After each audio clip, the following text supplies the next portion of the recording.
張宇人議員。Mr. Tommy Zhang. Thank you, Mr. Deputy.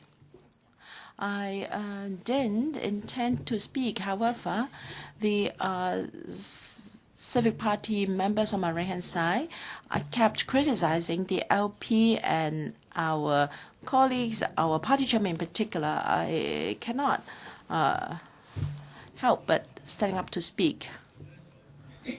Mr. Deputy, you know, when the Pan-Democrats wanted to change their stance, they would say that this is in response to public opinion. And for the LP, when we want to heed public opinion, they would accuse us of making a U-turn. But we're not making a U-turn. Mr. John Pan just returned from the UK, and he said that the LP was thinking of supporting this adjournment motion. He didn't say that we would support it.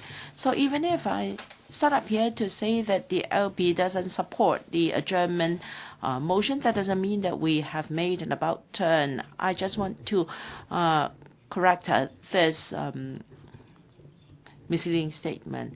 In fact, the LP has had a lot of discussions over the past week on this adjournment motion. First, we discussed whether the adjournment debate would buy time for the administration to, at the request of the Pan-Democrats,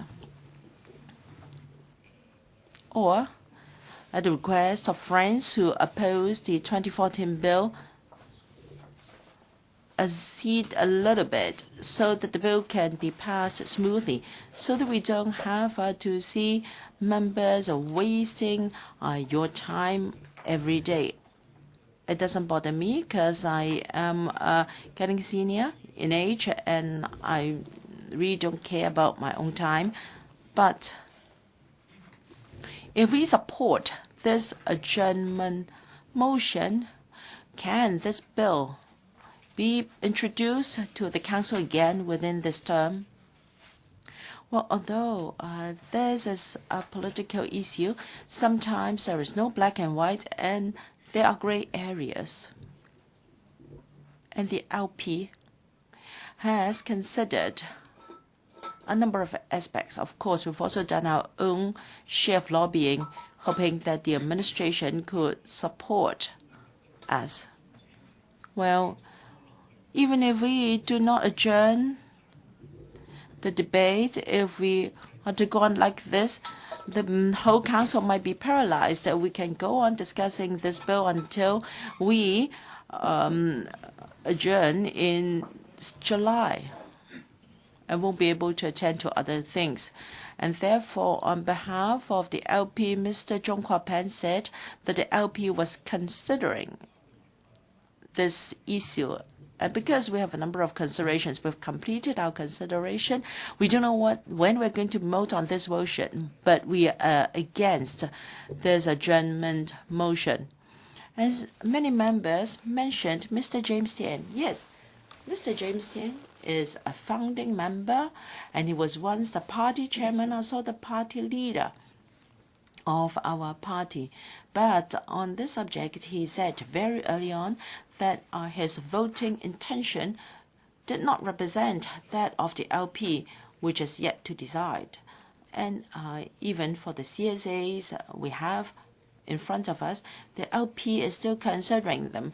We are thinking whether we can support some of the CSAs, and for the others, if the administration can support the Pan-Democrats, perhaps the bill can be passed smoothly. So, as it is, we don't know what will be the outcome of this adjournment motion. Now, this is December 2015. Let me add, Mr. Deputy, this is not 2013. If it were December 2013, we might have the chance of having the bill reintroduced within this term. I hope members can understand that now this is December 2015 already. And if the debate is adjourned, if the administration is to discuss with all stakeholders before introducing the bill again, well, it cannot make haste, because on the 13th of July we have the policy address and also the budget coming up in late February, and in March we will be suspended for 2 weeks, and then we have to debate on the appropriation bill. So in mid-July, we will have to stop our operation, not the end of July.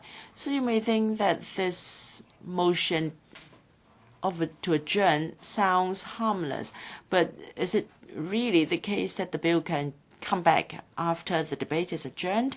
Well, the LP has to deliberate on this in details. And as for the CSAs, as I said, we are still considering our stance. Lastly, I'm pleased to see Ms. Claudia Mo back. All political parties and all members have their own faults and shortcomings. I think we should all be humble and learn more, including those as elderly as I am. If we think that we know all, then this is regrettable. I have been working on a private bill, and there are many things I don't know. And for this bill in question, I've learned a lot. I have never ceased learning.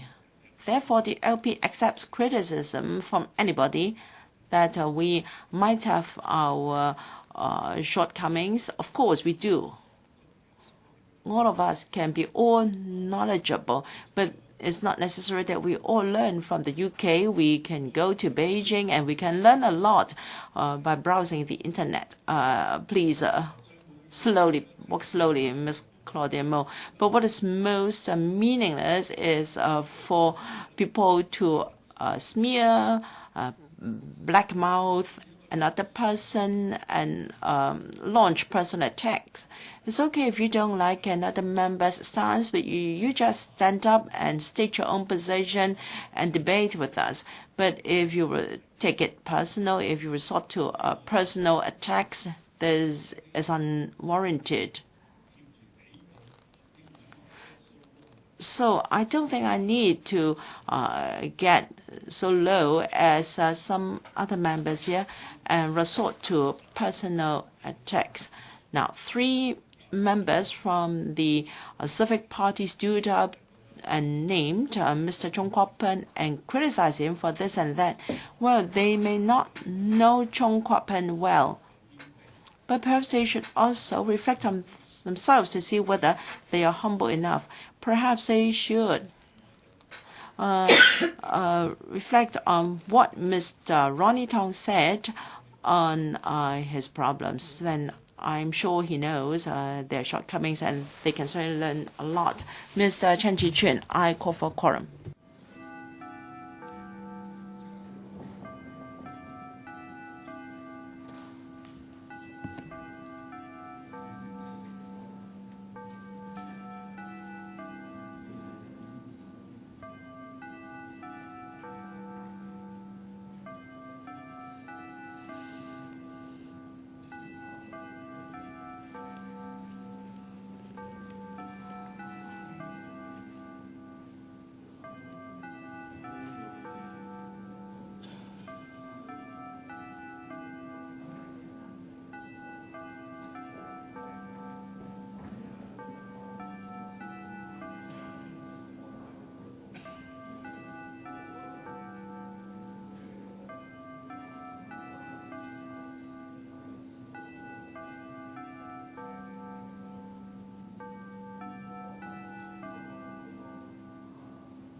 請議員就座。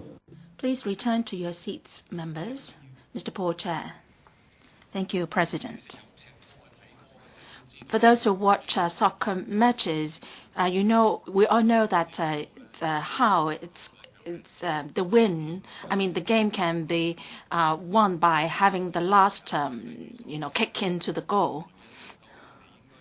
So when we're near to the goalpost, should we be adjourning the debate and then consult, or should we be passing it through first and then consult?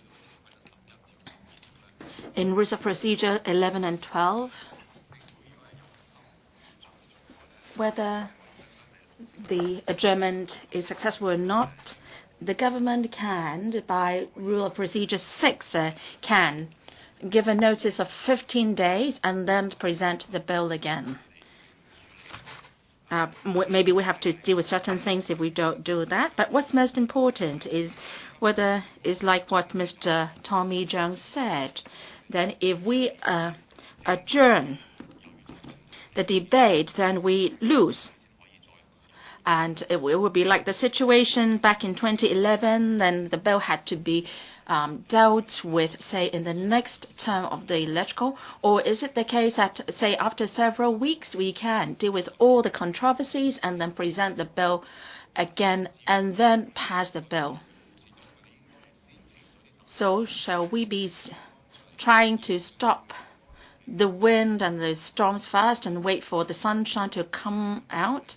Well, the parable is like this. Well, if someone is trying to hold clothes and have the clothes on, should we try to force a person to take off the clothes through great storm and wind, or through bright sunshine? That's how the parable works. Now, after having heard all the members, and there are several reasons for adjourning the debate. Well, first, there are so many uncertainties in terms of the drafting and so on, and also how we should be applying the provisions to specific cases. For example, there have been unfortunate examples of the CE uploading his song onto his Facebook. How do we deal with these? President, well, we all know that law can never be perfect. We have to test some laws, and maybe that can only be done, say, through very expensive litigations. The cases may have to go through the appeal court, the CFA, and so on, and then the certain controversies can be stopped.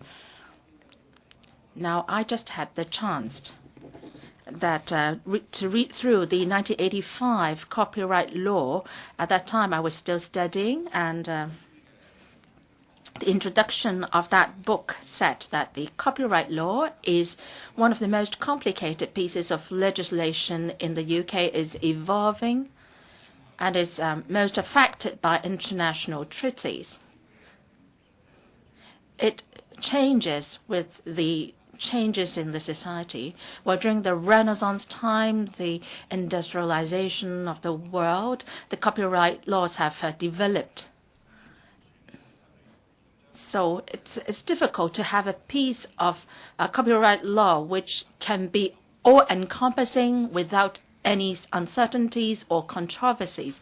So in that case, if we ask that this bill can only be passed if it is perfect, then I don't think that's possible at all.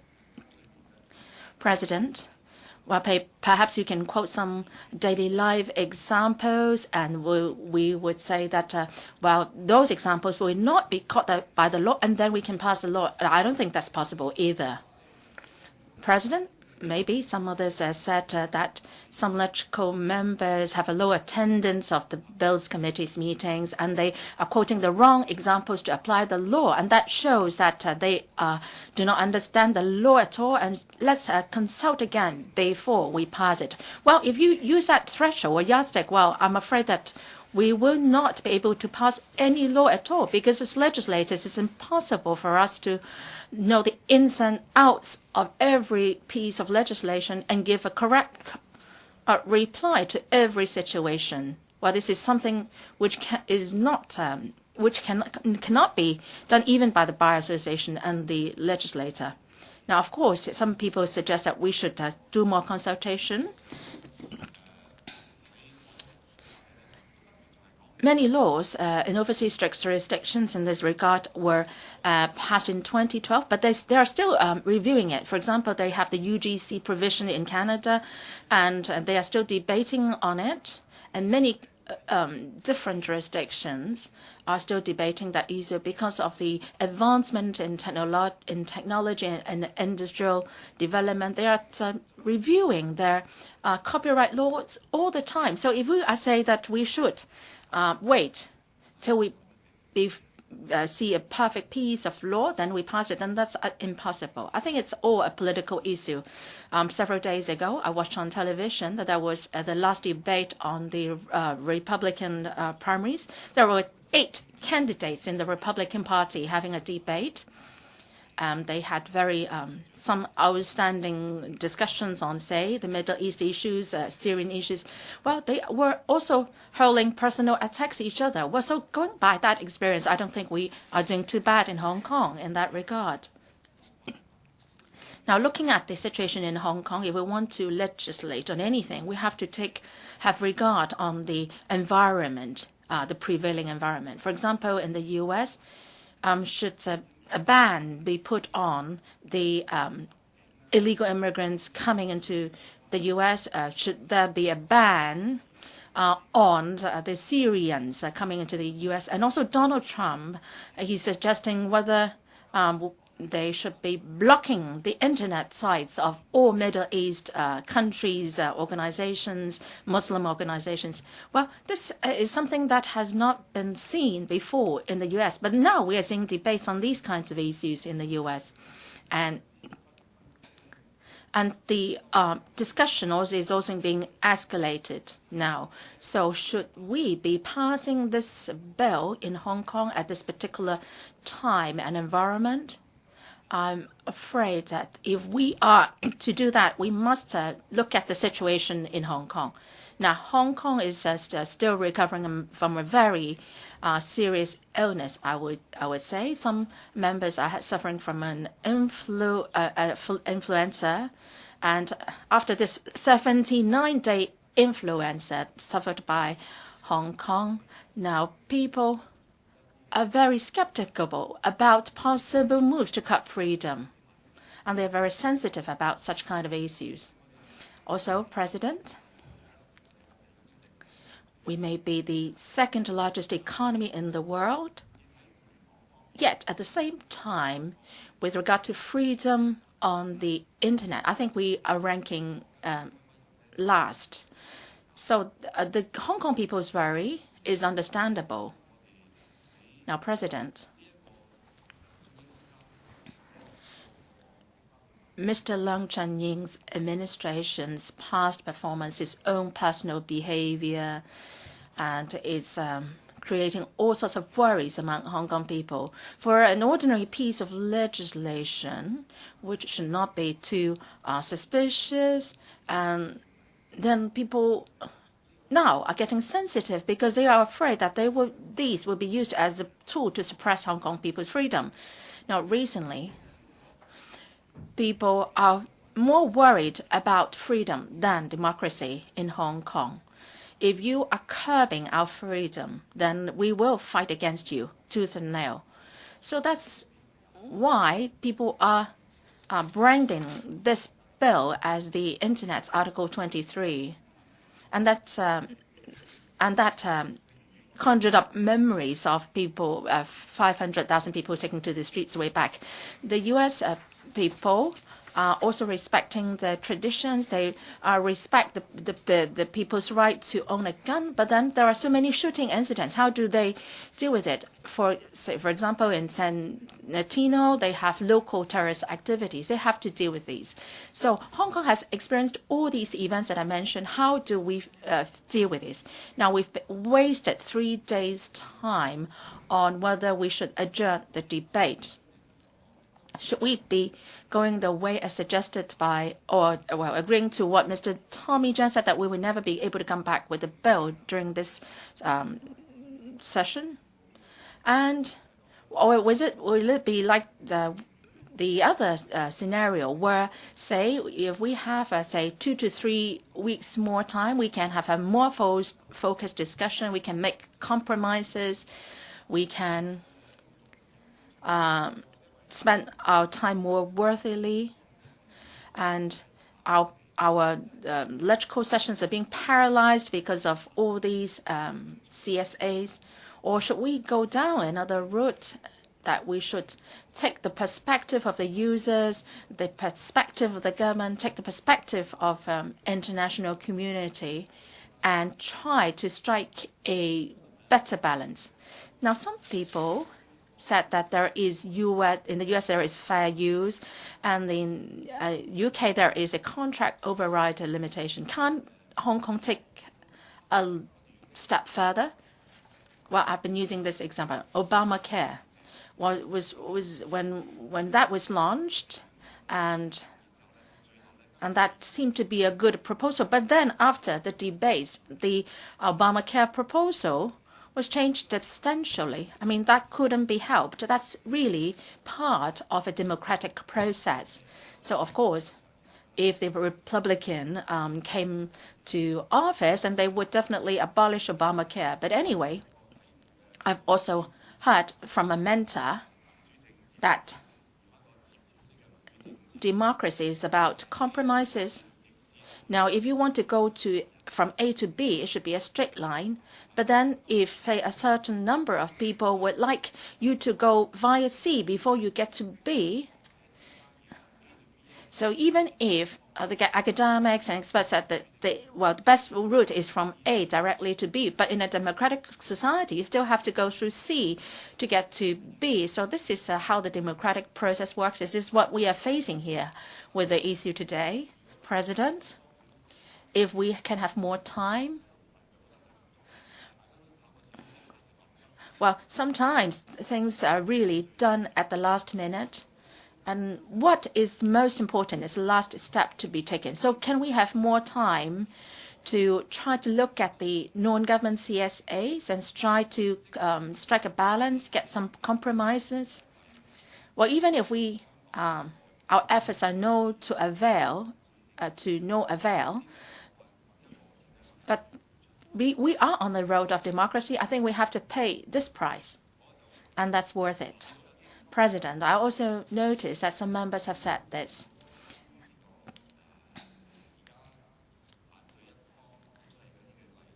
Some examples were cited by those objecting to the adjournment, and some government officials were coming out to try to provide justifications. But can't the government adopt a more focused approach in the discussion? For example, in the case of C.Y. Leung going on stage to sing a song, because there are so many loopholes in the law. So for safety purpose, they are trying to pay for the royalty. But then after the bill is passed, the situation will be different. Now, looking at the present legislation, we have Section 192, which states clearly that all copyrighted works should be subject to common law provisions, and that is subject to public interest. If taking the perspective of the public interest, and the cases are considered too frivolous or vexatious, and the court can refuse to rule or deal with such cases. So if such principles can be discussed again in our debate, then that will help. I don't know whether Mr. Martin Liao is here. I, together with Mr. Martin Liu, are relatively dealing more with copyright laws. Even us, we are finding such cases quite difficult, not to mention members who are not well versed in this issue. And for myself, actually, I've not dealt with copyright cases for a long time, and I have difficulties in dealing with them now. So I think we should stay calm and cool-headed and try to discuss and thresh things through. There is the UGC provision in Canada, which is a compromise of all parties. And also in the UK, there is a statutory limitation on contract override, which is also a compromise. Well, why can't Hong Kong work on some compromises and safeguard more freedom of expression? Mr. Albert Chan. The quorum count, please.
请议员返回座位。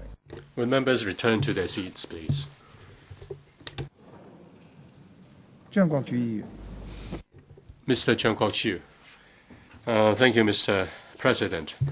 I speak in support of Ms. Sit-ho's motion to adjourn the bill, the second reading of the bill. I want to respond to the speeches made by two persons within and outside the council. The first one is Ms. Anne Chang, and the other is Mr. Greg So.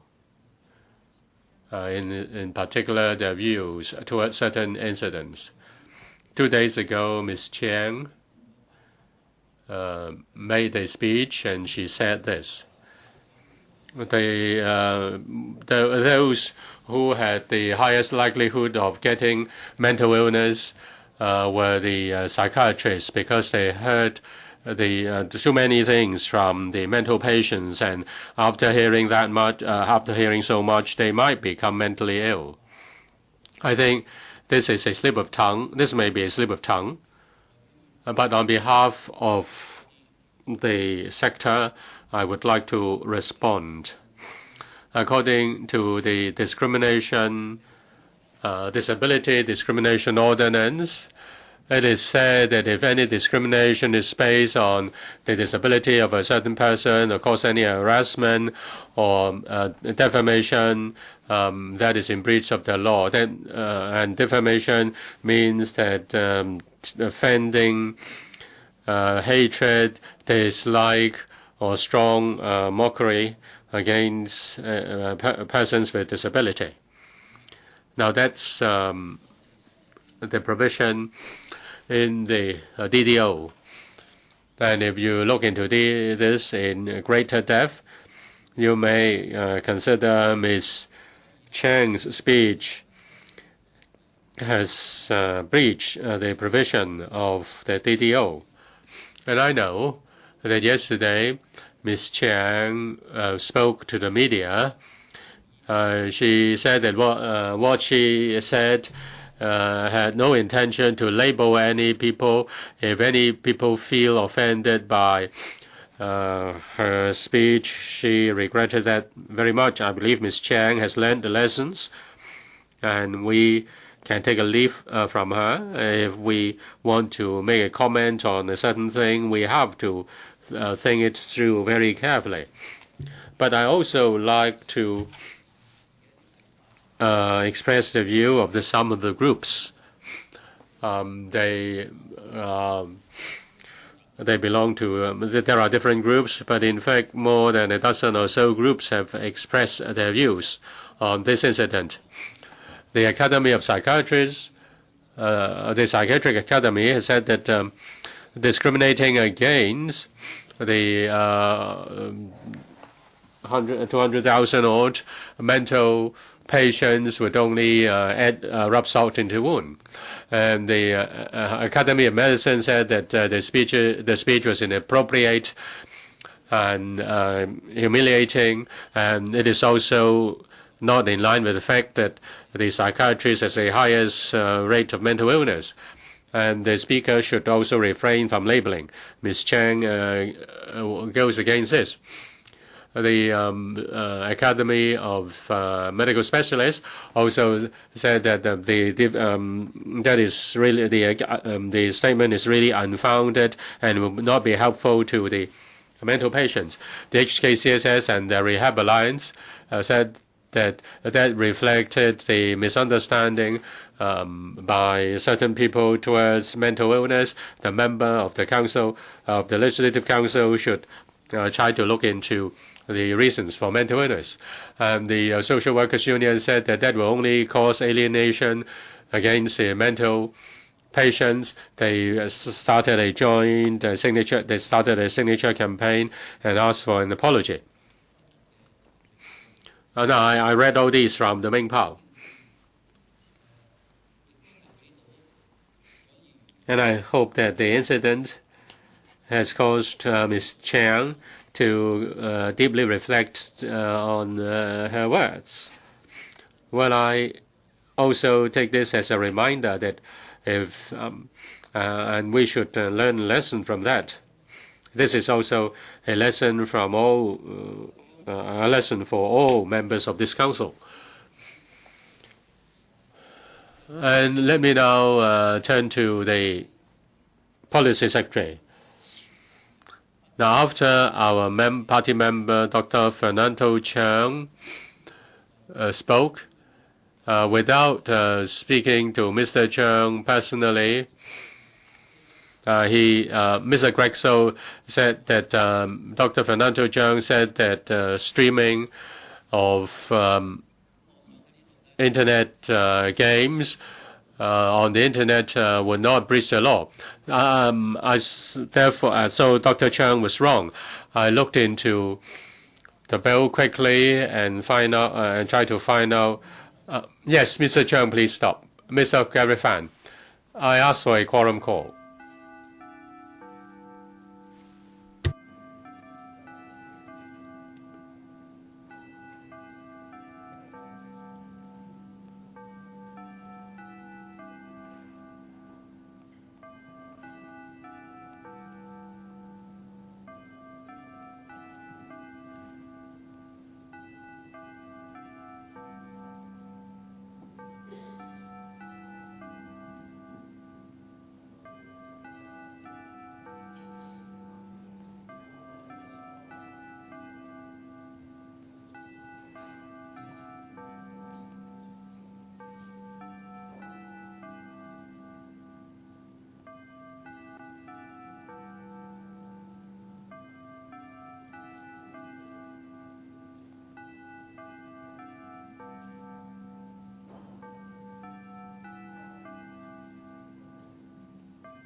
Mr. John Kok-Chiu. Thank you, Mr. President. Before I go into discussing the speech of Mr. Greg So, I would like to add one more point. just now in discussing the speech made by Ms. Chiang, if the speech was made on a public occasion, that would have breached the DDO, the Disability Discrimination Ordinance. Since Ms. Chiang is protected by the Legislative Council Powers and Privileges Ordinance, she may not be prosecuted.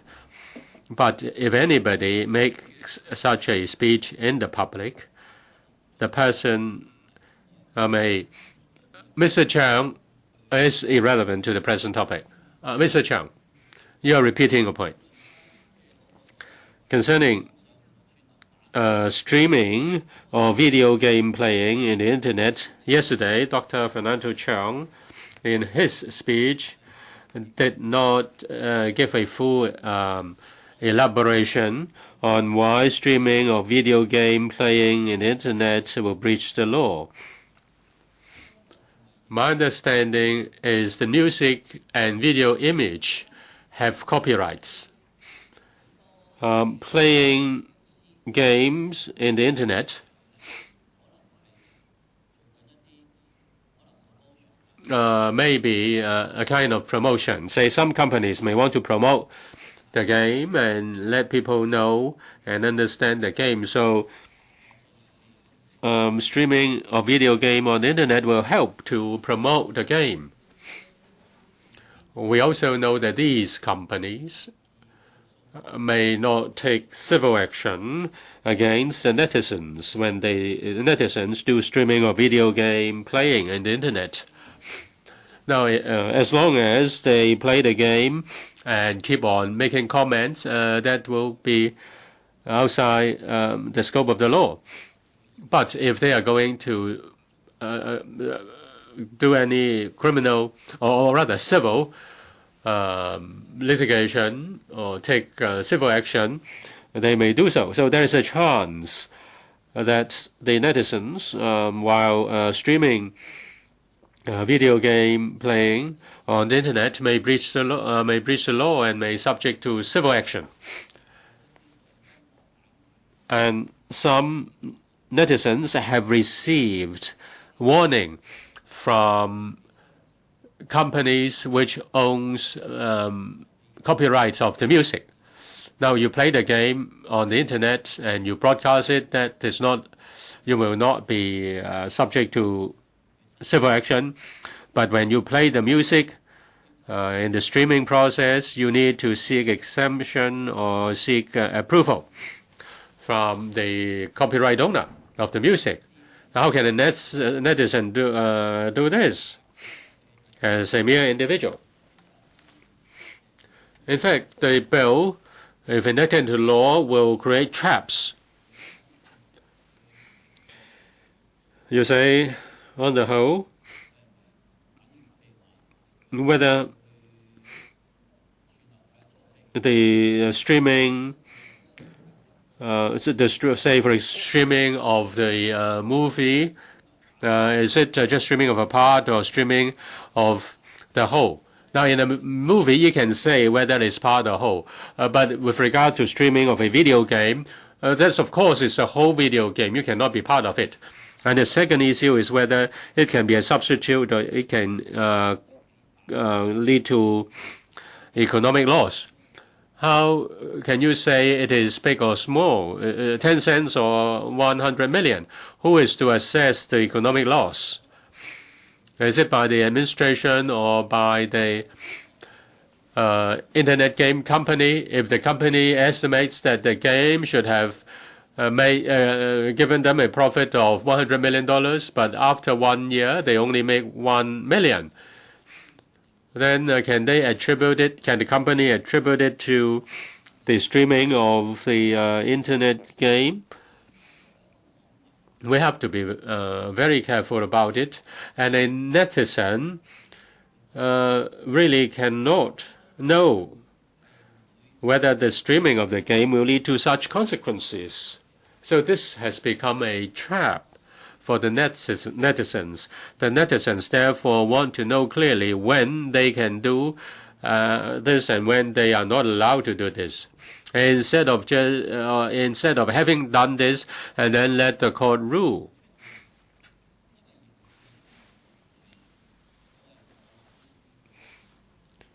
The criminal prosecution is not done by the internet game company.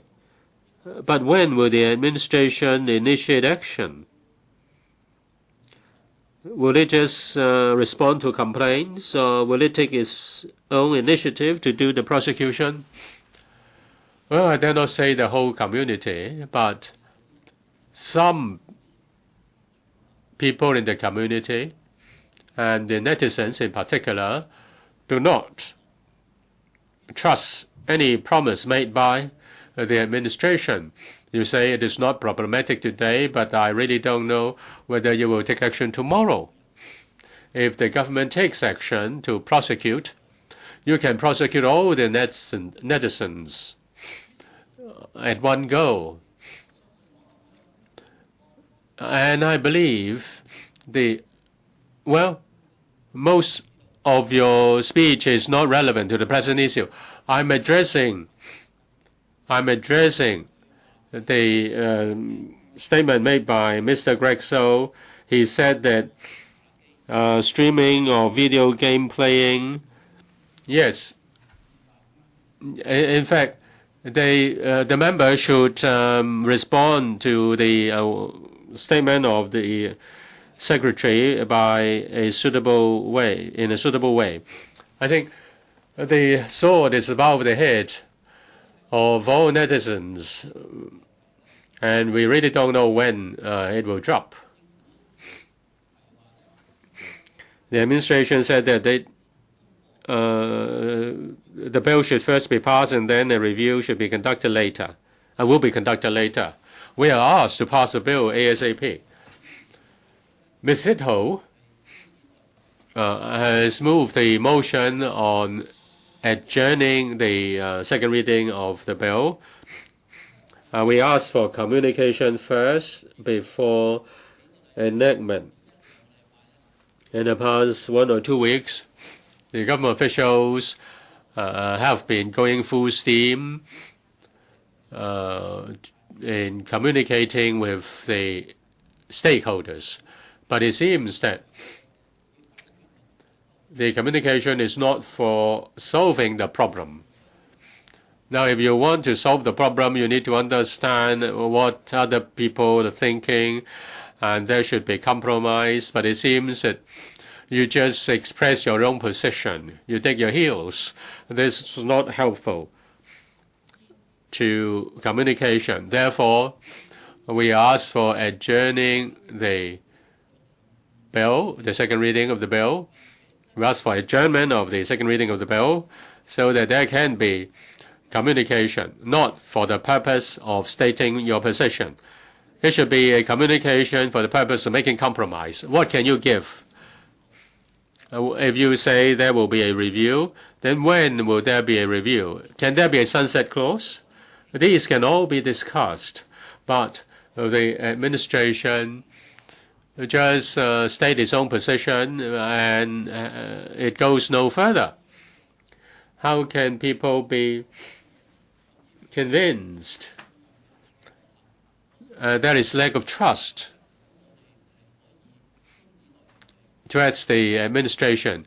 If we can adjourn the bill, then we will have a lot of time to deal with that. Mr. Dennis Kwok. Thank you, Mr. President. I had no intention to speak on this motion of adjournment. However, yesterday, Mr. Gregory So's conduct and demeanor and arrogance inside and outside this chamber made it impossible for me not to stand up to respond to him. He chose to criticize the remarks of Pan-Democrats outside this chamber, not within, to the media, saying that what they said was not really the full picture or the real picture. So I have no choice but to respond to his comments here. First, I'd like to comment on Mr. Gregory So's demeanor and attitude. I am a member of the Bills Committee to scrutinize the 2014 bill. I think among the members of the Bills Committee, I would be among those who attended quite a lot of the meetings. In the past 2 years or so, including public consultation, the Bureau, including the Undersecretary or the Deputy Secretary and also Director of the IP, have been very humble, professional, and cautious and rational. Of course, we have different views, and as we all know, when it comes to copyright laws, different countries have different positions. Some tend to be more lenient, and some tend to be more stringent. I think we can debate on this, it's okay, but the Secretary has been in position for so long, and so far I have yet to sit down with Mr. So to have any in-depth discussion on the bill. On the aspects of lobbying, Mr. So has scored 0, and some members said that Mr. So has been severely told off by his superior, and I think I can prove, I can testify to that. It is only in the past few days that I've seen you walking around in the chamber or in the council building. Before that, I've never met with you and talked with you on this. As a secretary responsible for this bill, I think you have utterly, extremely failed. It's not just that you have been arrogant, but you've also harmed the Undersecretary, the Director, who have worked very hard, to have been very diligent and humble and rational on the bill. I think what you did the past few days has totally destroyed their hard-built credibility. As we said, we don't mind to face a very strong competitor. What we fear is that we have someone very stupid on our side. Mr. Jeffrey Lam, I think we are speaking on the German motion not to criticize officials. Mr. Lam, I'm listening to Mr. Dennis Kwok's remarks to see whether it is in order. Well, Mr. Lam, if you have listened to me carefully, you would know why what I say here is very relevant. As I said, at first I didn't intend to speak on this motion because I understood that since 2006 there's been 10 years of discussions, public consultation, and the Bills Committee took 2 years to scrutinize the bill.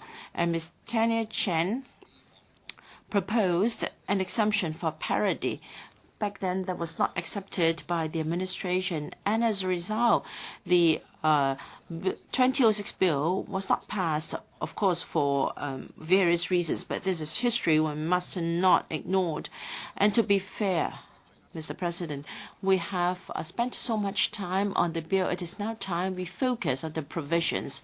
In the past year or so, as a member of the Bills Committee, I noticed that there was not too much coverage by the media. Only some citizens paid attention to our scrutiny on fair use and override concept and comments on current affairs. I think they have not been frequently covered by the media. It's only in the past few days that the media have covered more the issues and also the rationale behind the CSAs and also the intention to achieve and the objectives.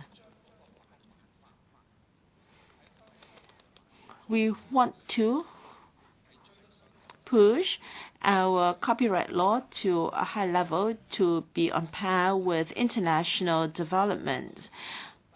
And that's the reason behind my OCSAs. But I will defer to a later stage when it comes to the details of the CSAs, because I know there will be plenty of opportunity. I'm going to use each and every opportunity to explain to you why the 3 sets of CSAs are so important to our copyright law in Hong Kong, our creative industries, and further development of Hong Kong. Mr. Kwok, please focus on the adjournment debate.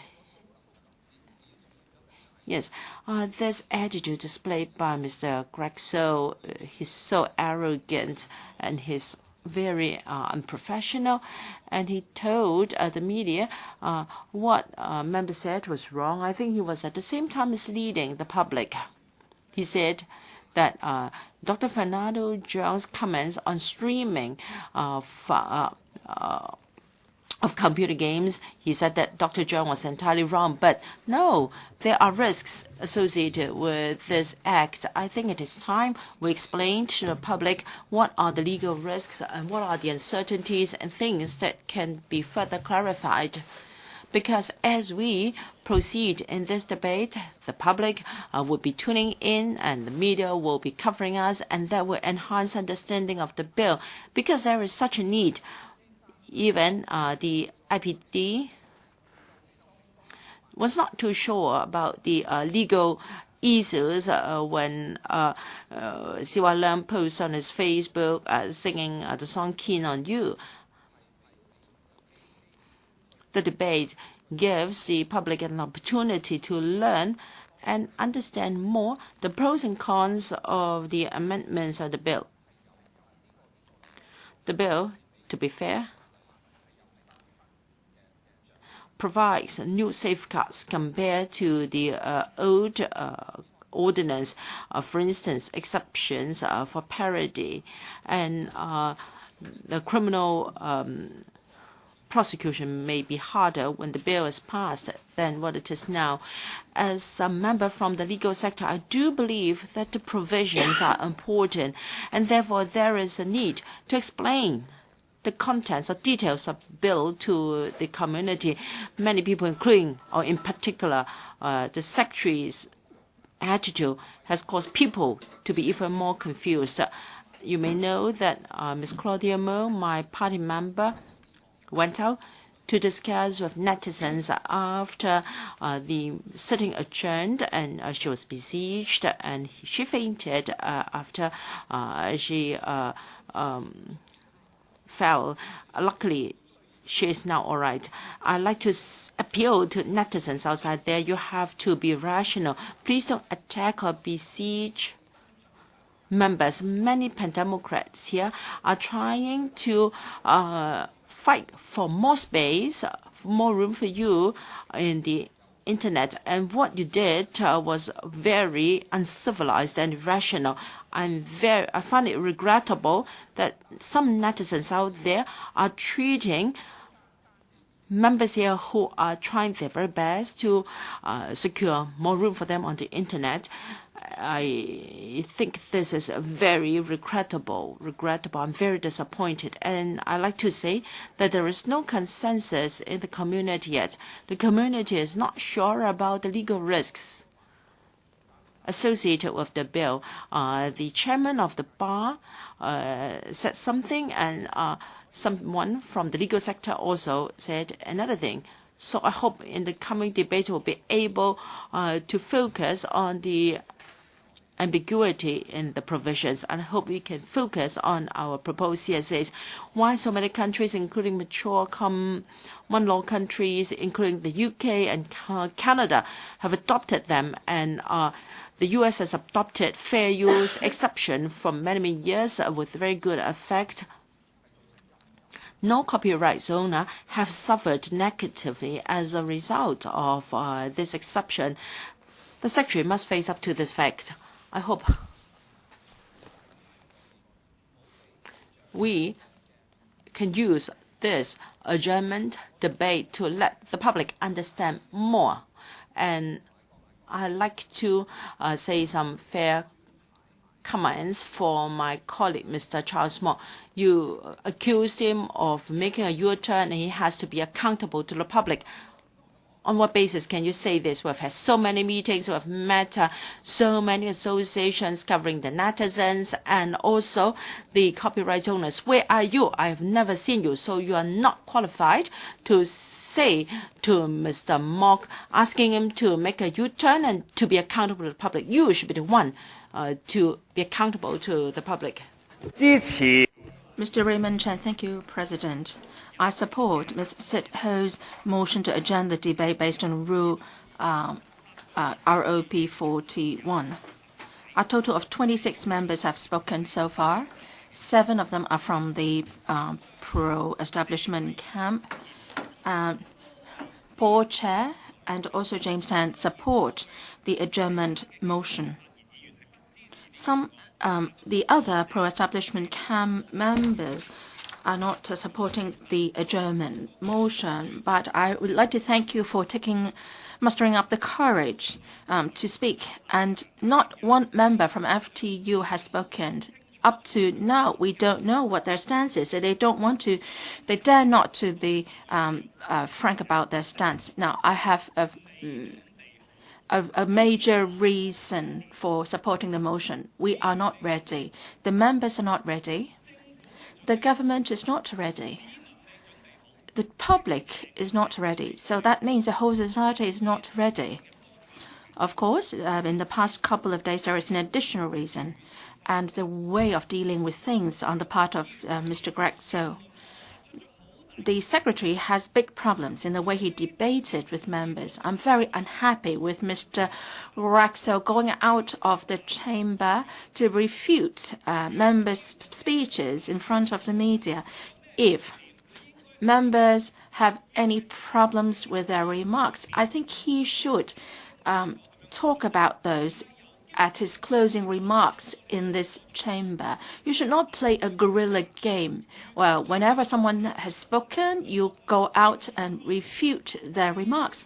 Now, if there are major problems with the members' speeches in terms of facts and legal views, you don't want these to be spread around. You want to rectify them immediately. Then you want to clarify them with the media, then that I can understand. But it's just a matter of differences in opinions. You should reflect and respond to our remarks within the chamber. Now, Dr. Fernando Zhang last night talked about live streaming of video games, and then you responded immediately outside. And you seem to be saying that Fernando Zhang was distorting the facts and misleading the public. And then the TVB broadcast your speech constantly. Now, you got good coverage by the media. The member can also talk to the media, but they will not be covered as well as you were.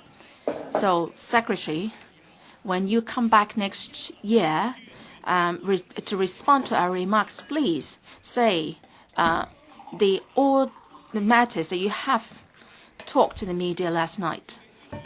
The Deputy Secretary and other government officials may have heard remarks which are very unclear and they feel aggrieved. Well, let me cite examples. Some member was saying that the bill is turning civil liabilities into criminal liabilities. Of course, this will not be accepted by the government because they feel that under the bill, the net for taking people to criminal prosecution will be cast wider. You are not turning civil liabilities into criminal liabilities. But then a lot of people are not worried about that point. They're worried that they will be caught by the law in the future when they are not being caught now. For example, streaming. There was no regulation on streaming in the existing law, but streaming is subject to regulation in the new law. So streaming may become a problem in the future. And the government said that this bill is aimed at cracking down large-scale piracy activities. This we agree, but then, sorry, you will be casting the net wide such that individual users may be caught in doing secondary productions online. So that's why Dr. Zheng, Fernando Zheng, expressed his worry about live streaming of video game playing. But then you said that Dr. Zheng was misleading the public. Now, why I said that members are not ready yet? Yes, because some members are not clear about the basic principles. Of course, I agree that every week at the Legislature we have to pass certain bills, and it's impossible for each of us to be familiar with each piece of legislation. There is division of work within the political parties, but then we are dealing not with very expert pieces of legislation. Some members don't understand what is doujinshi, what is a live streaming of video game playing. Oh, well, that I can understand. Well, to allow members to understand this, I've asked someone to shoot a 1 hour streaming of a game playing.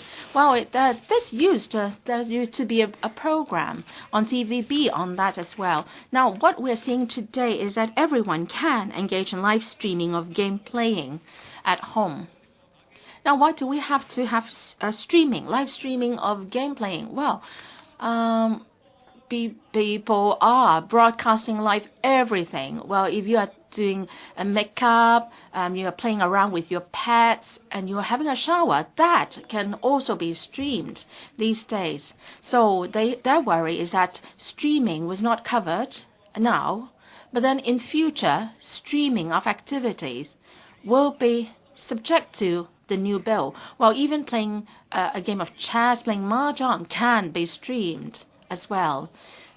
Well, young people, some people are very good-hearted, and they would say that they would organize a class for those who don't know about all these streaming. But I would tell them that not many people will attend these classes because they don't want to admit their ignorance. So I would like to say that many members are not ready yet, and I'd like to thank Ms. Claudia Mo for giving us all the figures on the attendance rates of the members at the Bills Committee. Now, I agree that we can't determine whether a member is familiar with a piece of law just looking at their attendance rates. But this is one of the indicators. Now, Liberal Party said that their attendance rate may be low, but then they are still familiar with the law, and they are ready for the bill. Well, if that is the case, then I would challenge you, the Liberal Party members. There was a streaming program on TV. Then I think, these Liberal Party members could be invited on that program and then see and put them to the test. I can ask them 3 simple questions. I'm sure that they will not be able to give the right answers to me. Now, first question, what is communication right? Well, what is the main purpose of introducing this communication right? Second, what is the difference between fair dealing and fair use? What are the pros and cons to these 2 concepts? Well, I thought that I could look up the definitions in the dictionaries. It was only actually 2 years ago that I learned from the former Permanent Secretary of the Bureau the difference between the 2. Third question. For the Section 39, there are 6 exception areas. What are these 6 exception areas? Let me give you some tips.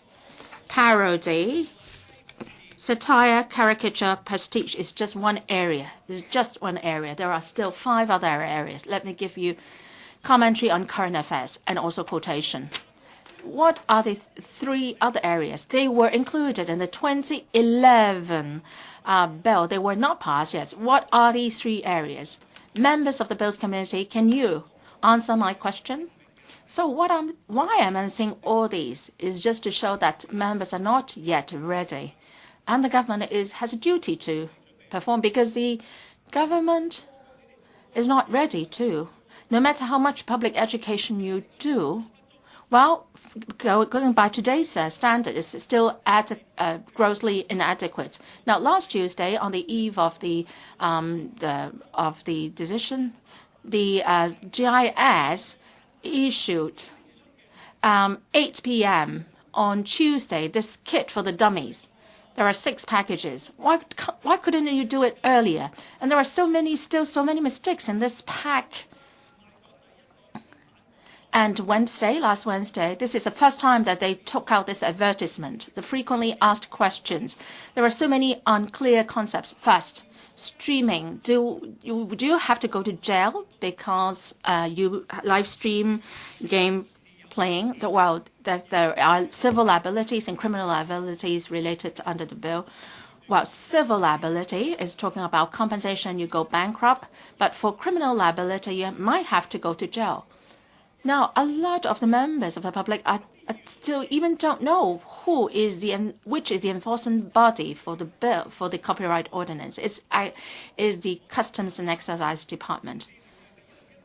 But we are worried about crime ordinance, section 161. Well, I can spend 5 hours discussing the criminal section of the bill. Well, because there is a problem with Section 161 of the Crimes Ordinance, so that you will be arrested by the police. Will you be going to jail if you do live stream before the bill is passed? Number 1, the exception to commenting works can apply.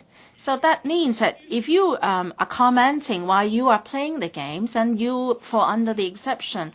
But then this is not what people do. They are not just chit-chatting. They are not commenting on the games. And, well, we were playing the Rubik's Cube last time. If you're not commenting on this game, then you will not be subject to the exception. Second, the video game players welcome such a live streaming. Well, they welcome your doing it today. That doesn't mean that they welcome it tomorrow. That doesn't mean that they can't take you to court. If you say something bad about the game, will they take you to court? Will they jeopardize your business turnover? Yes, we don't know. A third is even worse. An answer. There may be criminal liability. You said that there is no regulation or provision on streaming. Well, how come then that you said that you may be liable when doing streaming today? So it's Pt6, Leung Yu-chung, and Ferdinand Zheng said that people are worried about streaming. So, Mr. Grexel, when you spoke outside, you said something otherwise. So, your advertisement is misleading. Now, after the bill is passed, the existing exceptions and the big 6 exceptions will be in place. Well, if I said that if it's not commenting on current affairs, it's not parody, satire, caricature, pastiche, then it falls under the quotation exception. But how would that apply? Well, can I say then I broadcast Star Wars, this film, and then I comment on it all the time? Can I be exempted? No one can give you an answer. Some member suggested that the government should set up a hotline. Well, I think it's useless. Even if you ask the director, she will not be able to give you a definite answer. Now, the director was answering this question on C.Y. Leung, uploading the song I Like You on the Facebook. She couldn't give a good reply. And, well, after paying the royalty cash, the IFPI was saying that he should also pay royalty to them as well. So how many licenses have C.Y. Leung bought? We don't know. Now, so what we mean by commenting or reporting on current affairs, should I I videotape Albert Chan, and then I broadcast it, and then I considered invoking the exception on reporting on new current affairs? Well, I have so much to talk about. I dislike the using the description Internet's Article 23 to describe this bill, but I use that term now. Now, I would like to quote from a commentary. this viewpoint and hope that the Secretary can reflect on it. In the next magazine, and it says that this is a draconian law. Originally, it was not a piece of draconian law, but afterwards, they are trying to apply the law in a twisted or distorted manner, and they are invoking it or using it to protect the powerful. So how does this law compare to Article 23? I urge Hong Kong public to take to the street to oppose this Internet's Article 23 and see how people react to my appeal. Well, members, we don't need to hear the bell to summon members. I now adjourn the council until the 6th of January, 11 a.m.